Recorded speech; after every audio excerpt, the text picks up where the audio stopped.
उद्यापित हेला राज्य बस मालिक सम्मिलनी पुरी टाउन हॉल परिसर में 2 दिन धरी चलीथिबा राज्य बस मालिक सम्मिलनी उद्यापित हो जाइछि। एही उद्यापनी उत्सव में 12टी मंडलर सभापति संपादक निज निजर अभिभाषण रखिबा परे प्रत्येक जिलार बस मालिक माने निज निजर अभिभाषण रखिबा सहित निज निजर समस्या विषय रे जणाइथिले। परे परे राज्य प्रतिनिधि बिना भोट रे समस्त बस मालिक मानक मत अनुसार चयन करा जाइथिला। पूर्वतन सभापति लोकनाथ पाणी को पुनर्बार सभापति, पूर्वतन संपादक देवेंद्र साहू को पुनर्बार संपादक एवं पूर्वतन कोषाध्यक्ष बरदा प्रसन्न आचार्य को पुनर्बार कोषाध्यक्ष भावे चयन करी बस मालिक माने कहिथिले जे लोकनाथ पाणी, देवेंद्र साहू एवं बरदा प्रसन्न आचार्य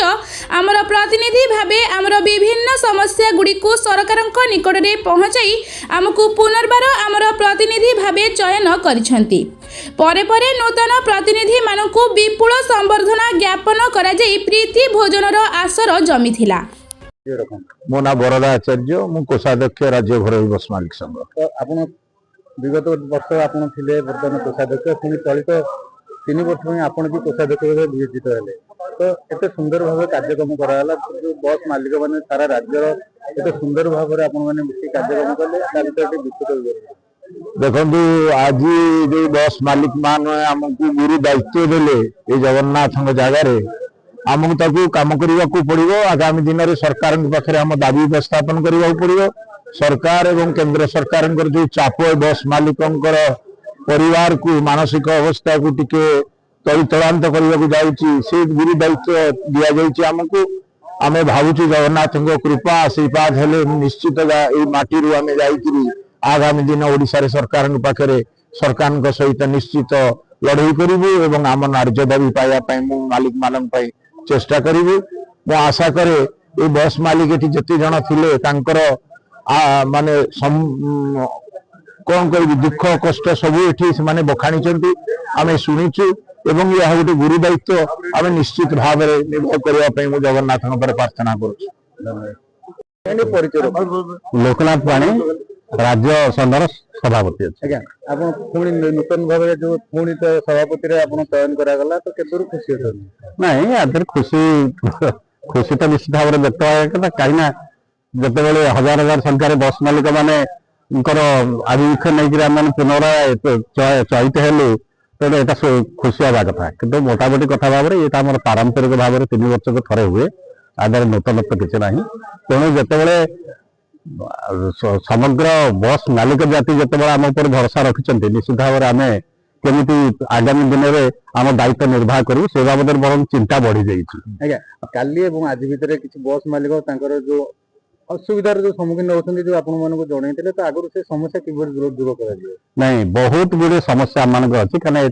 व्यवसाय समस्या बड़ व्यवसाय तेणु मूलर एपर्यंत आसिक समस्यार सम्मुखीन होते गोटे संघर्ष समय भीतर भी आम गति कर अनेक समस्यार समाधान होती अनेक आगामी दिन में बहुत समस्या मत अच्छी बर्तमान सुधा बहुत बात आगू चलियार अच्छी 2 दिन कार्यक्रम एत सुंदर भाव सुरुखुरी संपन्न श्रेय निश्चित भाव में सारा ओडिशार बस मालिक मैंने जो उपस्थित थे समस्त श्रेय दिव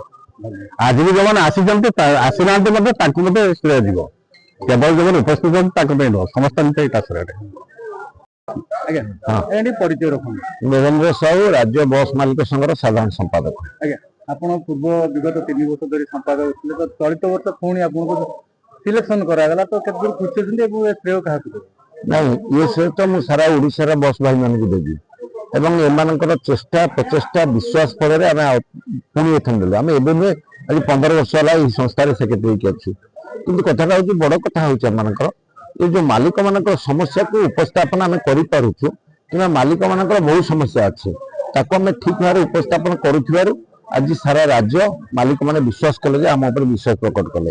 एवं खाली मालिक समस्या नुहे यात्री मान समस्या एवं रास्तार समस्या एवं कौन असुविधा हो बस चलाचल ताकू उल्लेख कर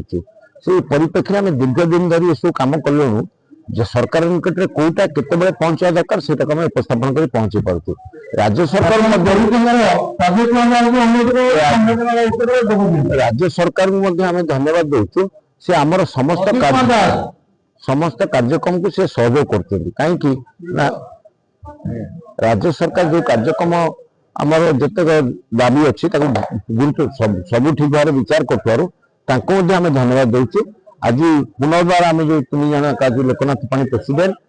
सेक्रेटरी ये कोषाध्यक्ष 3 जन जाक पुनर्बार निर्वाचित होशार समस्त बस मालिक माने साधारण जनसाधारण को समस्त मु धन्यवाद दूँ। पुरीरू रमेश साहू को रिपोर्ट संघर्ष टीवी।